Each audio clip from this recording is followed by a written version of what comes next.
মানে রোদ এনে রোদ নাই ওই জায়গায় রোদ এই জায়গান থেকে রোদ হয় না মেঘের সেবা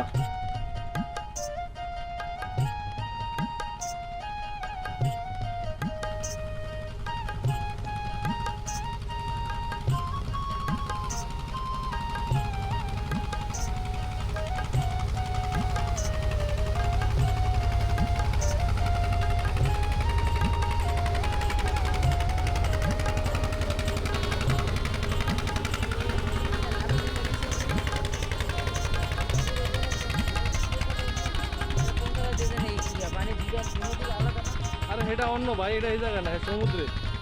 এটা আল্লাহ এটা তো আল্লাহ সৃষ্টি করছে আল্লাহ করছে ভাই 10 মিনিট পরে দেখবেন এই সোজা হলুদে যাবো ওই যে এই সেওয়াটা করছে